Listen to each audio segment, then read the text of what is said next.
सभी को hello hi नमस्ते।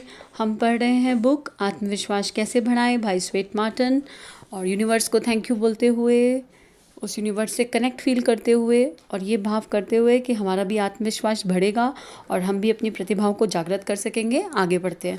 अभी तक हमने समझा था, लास्ट में हमें बताया उन्होंने सर ने कि इच्छा शक्ति हमारी दृढ़ होनी चाहिए और हमारा अपने लक्ष्य से नज़र भटकना नहीं चाहिए। जो हमने गोल डिसाइड कर लिया उसकी तरफ बढ़ते चले जाना है, चाहे जितने भी चैलेंज आएँ, बिना डाउट रखे।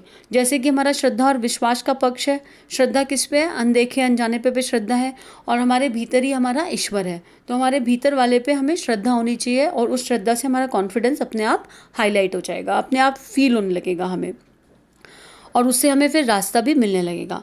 आगे बताते हैं कि अपनी योग्यता को पहचानें। मतलब कोई नया काम, यहाँ से सर कह रहे हैं कि अगर आपके पास कोई नया काम आ रहा है, नया उत्तरदायित्व आ रहा है, तो आप घबराइए मत, डरिए मत उस उत्तरदायित्व को लेने से।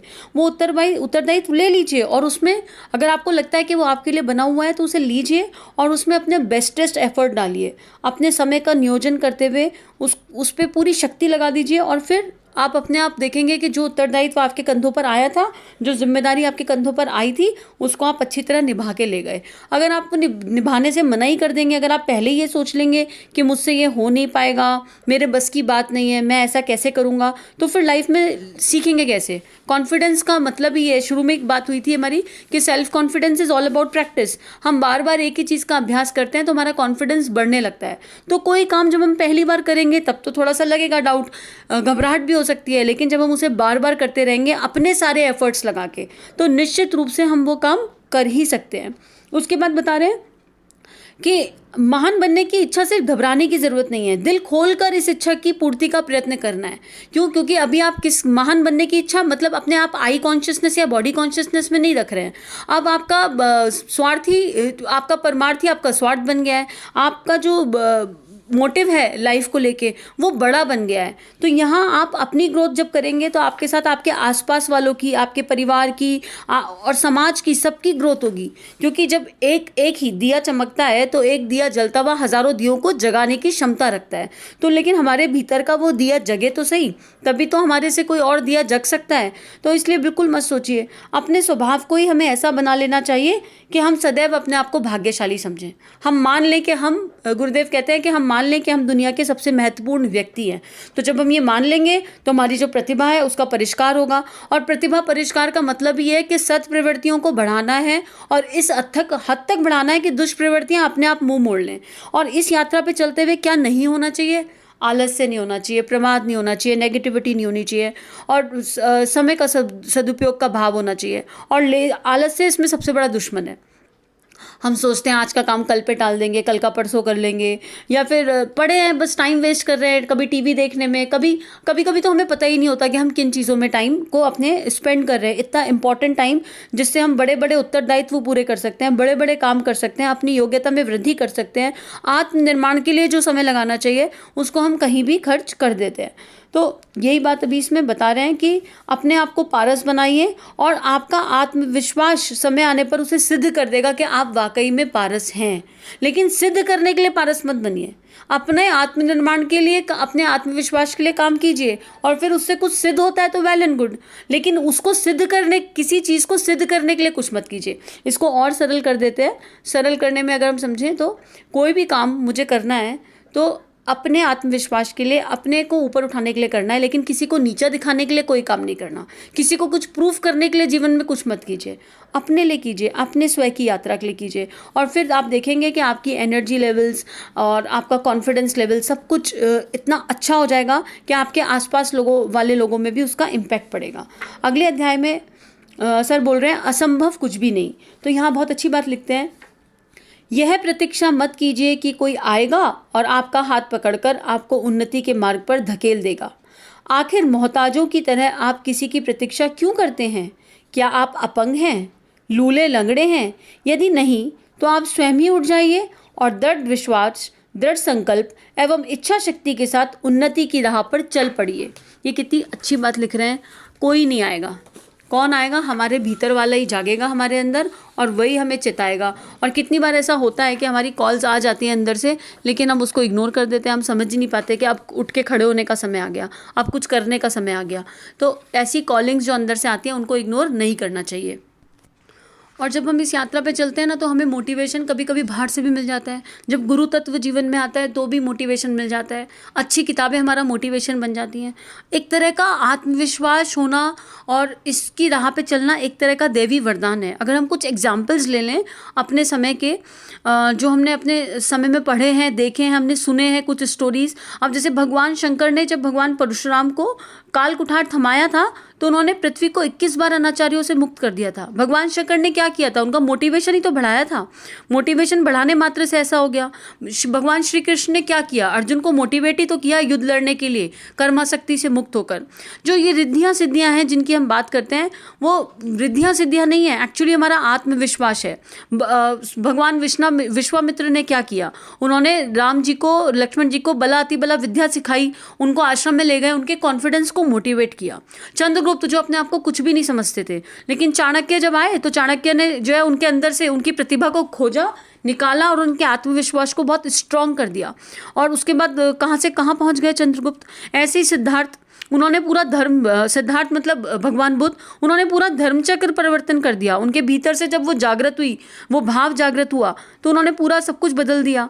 एक छोटी सी टिटहरी ने एक भाव किया कि उसको अपना अंडा समुद्र से वापस चाहिए, और उसके उस संकल्प से महर्षि अगस्त्य को आना पड़ा और उन्होंने पूरा समुद्र सोख लिया। ये सब क्या था? ये संकल्प की शक्ति तो थी, संकल्प की शक्ति थी, आत्मविश्वास बढ़ गया। और इससे समझ में आता है कि कुछ भी लाइफ में असंभव नहीं है। बिल्कुल हर चीज़ पॉसिबल है जब हम खुद पे संशय ना करें, जब हम किसी का इंतज़ार ना करें, तो हर चीज़ पॉसिबल है। यहाँ पे और भी एग्जांपल्स वो दे रहे हैं। वो बोल रहे हैं, गेरफील्ड का कहना था कि गरीबी इंसान को मजबूर कर देती है, उसका सुख चैन नष्ट कर देती है, लेकिन गरीबी है निश्चय भी कराती है कि व्यक्ति हिम्मत से उन्नति की चोटी पर पहुँच जाए या अपने जीवन को नष्ट कर डाले। देखिए, चॉइस हमेशा हमारी होगी। कितनी अच्छी बात लिख रहे हैं यहाँ पे, चॉइस हमेशा हमारी है। एक बड़ा अच्छा स्टेटमेंट मैंने पढ़ा था, एक बड़ी अच्छी लाइन मैं एक किताब में पढ़ रही थी, और उस लाइन का सार ये था कि जो प्रतिभावान है ना, जिसका कॉन्फिडेंस बहुत हाई है, उसको वो दुख को भी विकास का आधार बना लेते हैं। उनकी लाइफ में कोई दुख आएगा तो वो उसे चैलेंज के जैसे लेंगे, अपनी लर्निंग लेंगे और उससे भी ऊपर उठ जाएंगे। लेकिन जो प्रमादी है, आलसी है, उनकी लाइफ में कितने भी सुख हो, उन सुखों से ही वो पतन का कारण, उनका पतन उस सुख से हो जाता है। तो ये सब हमारे अंदर वाले पे, हमारे भीतर वाले पे डिपेंड करता है कि हम किस दिशा में बढ़ने की ओर चल रहे हैं। उसके बाद यहाँ पे लिखते हैं, भावी पीढ़ी को स्वावलंबी बनाएं। बहुत बहुत इंपॉर्टेंट है स्वावलंबन, एक्सट्रीम इंपॉर्टेंट। और हम लोग क्या अपने बच्चों को जब पालते हैं तो किसके लिए छोड़ के जाना है करोड़ों की संपत्ति, और छोटी छोटी चीज़ें में हम बच्चों को डिपेंडेंट बना देते हैं। तो वो बोल रहे हैं कि किसी भ्रम में मत पड़िए, बच्चों की प्रतिभा जगाइए, उनकी प्रतिभा का परिष्कार कीजिए, और उसके बाद देखेंगे कि आपके बच्चे आपसे भी बहुत अच्छा कर रहे हैं अपनी फील्ड में, जिस भी फील्ड में वो हैं। वो धरती को छूते हुए भी, चलते हुए, धरती पे चलते हुए भी आकाश की ऊंचाइयों को छू रहे हैं। उनका विजन बड़ा होगा, ब्रॉडर होगा, अगर हम उन्हें डिपेंडेंट ना बनाएं। तो यहाँ वो लिख रहे हैं, जो व्यक्ति यह सोचते हैं कि अपने बेटे बेटियों के लाखों करोड़ों की संपत्ति छोड़ जाएंगे, वे बड़े भ्रम में हैं। यदि देखा जाए तो वसीयत में उन्होंने अपने बेटे बेटियों को कुछ नहीं दिया। जो सिखाने योग्य बातें हैं वो क्या है? अपने बच्चों को डिसिप्लिन सिखाइए, आपके एक्सपीरियंस, आप उनका मॉरल बन जाइए। कुछ ऐसा करिए कि आपके बच्चे के, जब भी आपका बच्चा परेशानी में हो तो उसे याद आए कि अरे अगर मेरे माता पिता इस सिचुएशन में होते तो क्या करते।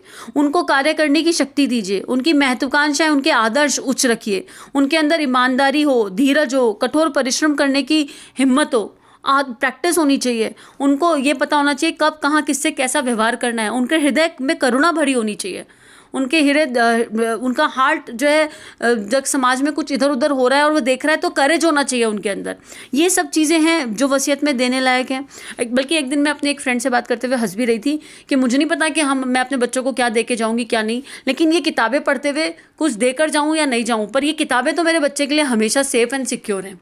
कभी अगर इन्हें पढ़ लिया, जो मेरी वॉलड्रॉफ्स में किताबें हैं, तो भी लाइफ में कुछ ना कुछ तो मिल ही जाएगा। तो हम क्या देकर जा सकते हैं, इस पर हमें विचार करना चाहिए। हर माता पिता ये चाहता है कि उनका बच्चा बिल्कुल परफेक्ट बने, हैप्पी लाइफ हो, सस्टेनेबल इनकम मॉडल हो। कोई भी माता पिता इसके अलावा कुछ नहीं सोचता। और हर माता पिता अपने बच्चों के लिए अपने जीवन के एटलीस्ट 20 साल तो इमोशनली, फिजिकली, मेंटली लगा रहा है। और मैं साइंटिफिकली पावर पेरेंटिंग कोच हूँ, मैं रिसर्च कर रही हूँ इसी सब एजुकेशन वगैरह की चीज़ों पे। तो हम जब 1-to-1 पेरेंट्स के साथ काम करते हैं तो हम समझ में आता है कि कैसे बच्चों के ऊपर काम करना है। उनकी रिपोर्ट जब हमारे सामने आती है साइंटिफिकली और हम अध्यात्म का समन्वय मिला के उसके साथ काम करते हैं तो हमें बहुत सारी चीज़ें सामने से समझ में आती हैं। तो वो यही लिख रहे हैं कि कोई भी व्यक्ति अपनी संतान को समझदारी, दूरदृष्टि, सच्चरित्रा, अनुशासन, धैर्य अथवा दृढ़ इच्छा शक्ति या आत्मविश्वास जैसे सद्गुण वसीयत में नहीं दे सकता है। क्यों?